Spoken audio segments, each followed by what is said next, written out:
اردو افسانے کی سلطنت کے معمار کہلانے والے غلام عباس نے اگرچہ متحدہ ہندوستان میں آنکھ کھولی، لیکن امرتسر، دلی، کراچی یا لندن کی بجائے انہیں لاہور شہر سے خاص محبت تھی، جس کی جھلک ان کی تحریروں میں جا بجا نظر آتی ہے۔ غلام عباس کی ادبی عظمت کے تو سبھی قائل ہیں، لیکن ان کا لاہور سے عشق کسی سے ڈھکا چھپا نہیں۔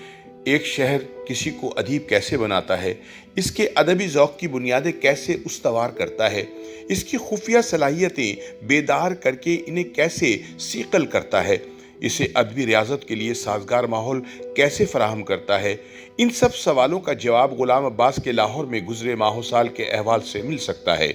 اس کے علاوہ غلام عباس کے مشہور افسانے اوور کوٹ اور مال روڈ اور ناولٹ سے ان کی شہر لاہور سے محبت خوب جھلکتی ہے۔ 17 نومبر 1909 کو جنم لینے والے غلام عباس کے سر سے ایام طفلی میں ہی باپ کا سایہ اٹھ گیا۔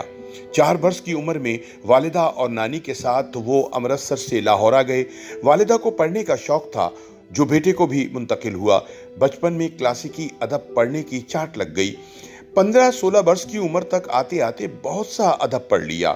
مطالعے کے ساتھ ساتھ لکھنے کا سلسلہ بھی شروع ہو گیا۔ اسکول کی تعلیم 9ویں جماعت میں چھوڑنی پڑی۔ ریلوے کے مال گودام میں 30 روپے تنخواہ پر مارکر کی نوکری مل گئی، جس میں بوریوں پر نمبر درج کرنے ہوتے تھے۔ اس کام سے جلد ہی جی اوب گیا۔ دل پڑھنے لکھنے کی طرف مائل تھا۔ مضامین اور تراجم رسالوں میں جگہ پانے لگے، جن میں حکیم احمد شجاع کا ہزار داستان نمایاں تھا۔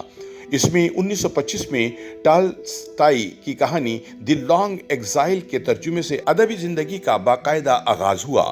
غلام عباس کے ادبی کریئر کی ابتدائی زمانے میں جن لوگوں نے ادبی دنیا میں ان کے قدم جمانے میں عنایت کی، ان میں ممتاز مصور عبدالرحمن چغتائی سر فہرست ہیں۔ بعض دفعہ وہ ان کی تحریریں پڑھ کر کہتے تھے، بھائی کمال کر دیا، دیکھو عباس نے کیا لکھ ڈالا۔ غلام عباس کے بقول ان کی اس حوصلہ افزائی نے میری ابتدائی ادبی زندگی کو بڑا استحکام بخشا۔ میں نے متعدد چیزیں محض ان کو خوش کرنے اور ان سے داد لینے کے لیے لکھی۔ بچوں کے اخبار پھول سے غلام عباس کی وابستگی ان کے ادبی کریئر کا ٹرننگ پوائنٹ ثابت ہوئی۔ غلام عباس نے لاہور میں ادب کو سنجیدگی اور توجہ سے پڑھا، فکشن کا ترجمہ کیا، کہانیاں لکھی۔ برصغیر کے نامور اشاعتی ادارے میں 9 برس کام کیا، جہاں انہیں مولوی ممتاز علی اور امتیاز علی تاج سے بہت کچھ سیکھنے کو ملا۔ 1920 کی دہائی کے وسط میں لاہور میں نیاز مندان لاہور کے نام سے ایک ادبی حلقہ قائم ہوا، جس میں ایم ڈی تاثیر، امتیاز علی تاج، عبدالمجید سالک، چراغ حسن حسرت، عبدالرحمن چغتائی، پطرس بخاری، مجید ملک اور دیگر شامل تھے۔ اس ادارے نے لاہور کی ادبی فضا کو منور کر دیا۔ غلام عباس اس حلقے کے اراکین سے جونیئر تھے، لیکن اپنی ادبی لیاقت کی بنا پر ان کی نہ صرف نیاز مندان لاہور کی مجلسوں میں رسائی ممکن ہوئی، بلکہ اس کے وابستگان سے محبت اور احترام کا وہ رشتہ استوار ہوا جو عمر بھر کے تعلق میں تبدیل ہو گیا۔ 1938 میں غلام عباس دہلی چلے گئے، جہاں وہ آل انڈیا ریڈیو کے جریدے آواز کے ایڈیٹر بن گئے۔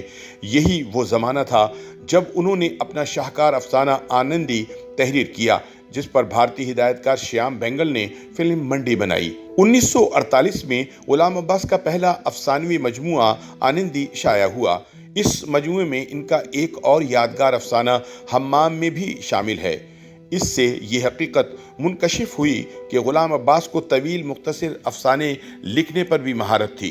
تقسیم کے بعد غلام عباس دلی سے لاہور آ گئے اور میسن روڈ پر ڈاکٹر ایم ڈی تاثیر کے گھر کی اوپر کی منزل پر ٹھکانہ کیا۔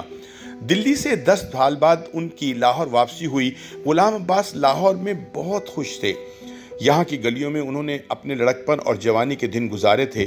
ان کی بہت سی یادیں اس شہر سے وابستہ تھیں اور وہ اکثر ان یادوں کو تازہ کرتے رہتے تھے۔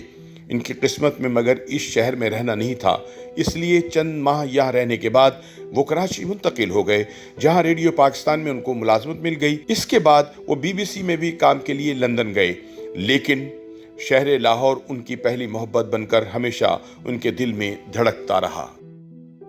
YouTube پر گوگلی نیوز دیکھنے کے لیے youtube.com کی سرچ بار میں googly news T V type کریں۔ گوگلی نیوز کے پیج پر سرخ رنگ کے سبسکرپشن والے بٹن پر کلک کرنا نہ بھولیے۔ YouTube پیج پر اپلوڈ ہونے والی ویڈیوز سے باخبر رہنے کے لیے بیل آئیکن پر کلک کیجیے۔ آپ کو ہر نئی ویڈیو کے بارے میں نوٹیفیکیشن موصول ہو جائے گا۔